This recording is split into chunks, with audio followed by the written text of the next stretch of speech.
দেউতাৰ চিৰস্মৰণীয় সেই দিনটো নিয়তি নিৰ্মম পৰিহাস বুকুৰ বেদনাবোৰ উজাই আহি হৃদয়খন জোকাৰি গ'ল জীৱনৰ ৰংবোৰে উপহাৰ দিলে এটি দুখৰ গান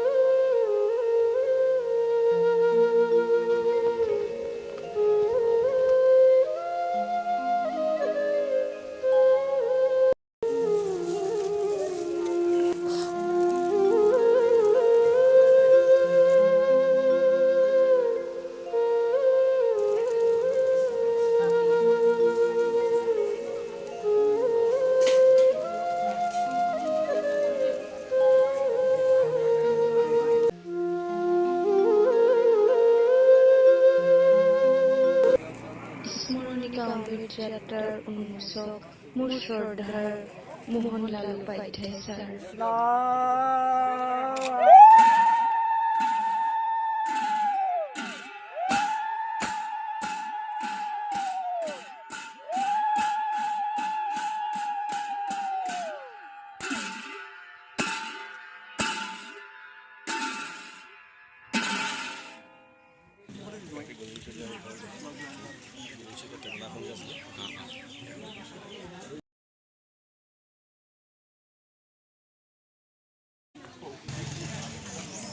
আজি দেউতাৰ শ্ৰাদ্ধ দেউতাই আমাৰ বহুত কৰি গ'ল কৰি গ'লেও বহুত আশা থাকি গ'ল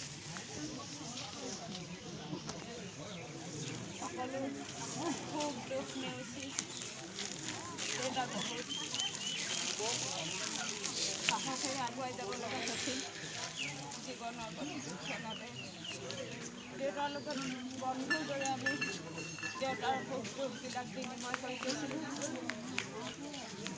সেইখিনি দুখ সদায় আমাৰ হৃদয়ত থাকি গৈছে যদি ক'ৰবাত ভুল ৰৈ গৈছিল দেউতাই তাৰ বাবে আমাক ক্ষমা কৰি ৰ'ব আচলতে খুব কম সময় মই 13 তাৰিখে আহিছোঁহে মোৰ কৰ্মস্থলী হতিয়াৰ পৰা তাৰ বন্ধুবৰ্গখিনি আটাই ঘৰলৈ গ'লোঁ থকাৰ বিষয়ে ক'লোঁ তেওঁলোকে খুব মৰ্মাহত তেখেতলোকে তেতিয়া অতীতৰ কথা বৰ্ণনা কৰিছিল মধুৰ মধুৰ স্মৃতিৰ কথা বৰ্ণনা কৰিছিল মই তেতিয়া অভিভূত হৈছিলোঁ কিন্তু অতি ইমান সাধাৰণ ব্যক্তি তেওঁ যিখিনি কৰিলে যিখিনি তেওঁৰ কথা শুনিছোঁ ফুটবল খেলাৰ পৰা আৰম্ভ কৰি ভাওনা কৰালৈকে যিখিনি কৰিলে এসময়ত খুব সুন্দৰ গলকিপাৰ আছিল বুলি তাৰ লিখনি প্ৰকাশ পাইছে আচলতে স্মৰণিকা নহয় এখন স্মাৰক গ্ৰন্থলৈ ৰূপান্তৰিত কৰিলে তাৰ কাৰণে সমূহ লিখক যিসকলে তেওঁলোকৰ বহুমূলীয়া সময় খৰচ কৰি আমালৈ লিখনি পঠিয়ালে তেওঁলোকক প্ৰথমতেই ধন্যবাদ জ্ঞাপন কৰিছোঁ আৰু এই অমৃত যাত্ৰাৰ নামটো দিয়াত মই বহুতখিনি কথা চিন্তা কৰিলোঁ আচলতে অমৃত মানেনো কি অমৃতেই হৈছে শান্তি আৰু শান্তি মানে হৈছে মৃত্যু মই যিমানখিনি চালোঁ ভাবিলোঁ যে মৃত্যুৱে আচলতে আমাৰ শেষ অমৃত আমি যিমানেই সোনকালে আমি সেই অমৃত গ্ৰহণ কৰিব পাৰোঁ সিমানে হিচাপতে আমাৰ ককা এতিয়া তেখেতে অমৃত যাত্ৰা কৰে তেখেতৰ মুক্তি পালে এই সংসাৰখনৰ পৰা এই মায়ামৰ সংসাৰৰ পৰা মুক্তি পাই তেখেতে শান্তি এগছি বন্দী হৈ ক'ৰবাত ধুনীয়াকৈ আছেগৈ আৰু সেইকাৰণে আমি এই মায়ামোহক দান কৰি আমি যিমানেই সোনকালে যাব পাৰোঁ সেইকাৰণে আমাৰ সেয়াই হৈছে অমৃত সেইকাৰণে মই ভাবিলোঁ এই যি যাত্ৰা কৰিলে তেখেতে বৈকুণ্ঠগামী যাত্ৰা কৰিলে এই অমৃত নামে অমৃত যাত্ৰা হিচাপে তেখেতৰ নামাকৰণ কৰি এই গ্ৰন্থখনিৰ নামো অমৃত যাত্ৰাই ৰাখিলোঁ আৰু অনাগত দিনত মই প্ৰতিশ্ৰুতি দিছোঁ আপোনালোকক শৰীৰত টকালৈকে আমাৰ বংশৰ আমাৰ ককাৰ যিখিনি নীতি আদৰ্শ সকলোখিনি মান ৰাখিবলৈ মই প্ৰয়াস কৰিম বুলি এই সভাৰ দ্বাৰাই মই আপোনালোকক প্ৰতিশ্ৰুতি দি মোৰ ক'বলগীয়া ইমানতে সামৰণি মাৰিছোঁ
ধূসৰ যেন চৌপাশ,